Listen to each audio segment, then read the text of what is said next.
जय श्री कृष्ण। भगवान पर विश्वास। एक बार एक गांव में एक साधु रहता था जो भगवान पर बहुत विश्वास रखता था। यह बार वह साधु एक पेड़ के नीचे बैठा था और भगवान को याद कर रहा था तो अचानक वहां पर बाढ़ आ गई। चारों तरफ पानी ही पानी। सब लोग अपने आप को बचाने के लिए ऊपर पहाड़ की तरफ भागने लगे। उनमें से एक आदमी ने देखा कि इस हालत में भी साधु भी भगवान की तपस्या कर रहे हैं। वह सोचा कि ये अपने आप को बचाने के लिए कहीं जा क्यों नहीं रहे, तो उसे साधु से बोला, अरे आप कहीं जा क्यों नहीं रहे हो? आप भी मेरे साथ ऊपर पहाड़ की तरफ चलो, नहीं तो डूब जाओगे। साधु बोले, अरे हमें क्या होगा, मैं भगवान की इतनी तपस्या करता हूँ, मुझे कुछ नहीं हो सकता। मुझे भगवान पर भरोसा है, भगवान अपने आप बचाएंगे।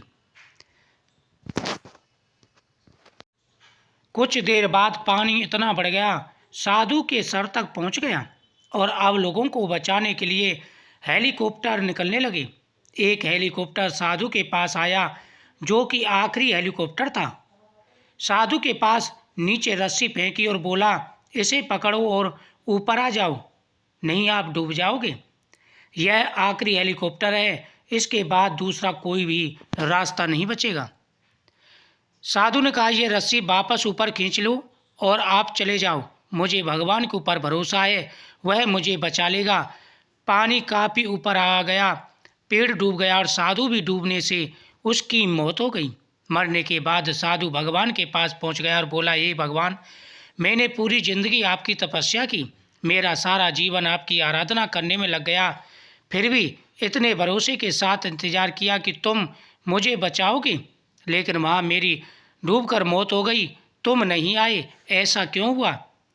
भगवान बोले, मूर्ख इंसान, एक नहीं 3 बार आया था मैं, तीनों बार मैं ही तो था, पहले पैदल, दूसरा नाव के रूप में, तीसरा हेलीकॉप्टर के द्वारा, लेकिन तुमने मुझे पहचाना नहीं। मैंने तेरी 3 बार रक्षा की, लेकिन इंसान को कर्म भी करना चाहिए। इस तरह से ज़िंदगी में हमें ऊपर वाला बहुत से मौके देता है, लेकिन हम सब उस मौके को ठुकरा कर पता नहीं किस चीज़ का इंतज़ार कर रहे होते हैं कि वो होगा तभी मैं करूँगा। इस बात पर अड़े रहने से एक वक्त के बाद वो मौका हाथ से निकल जाता है, हम कुछ नहीं कर पाते। तो किसी भी अच्छे समय का इंतज़ार मत करो, जो भी करना है आज और अभी से करना शुरू कर दो, तभी भगवान हमारी सहायता करते हैं। कर्म जरूर करना चाहिए। जय श्री कृष्ण।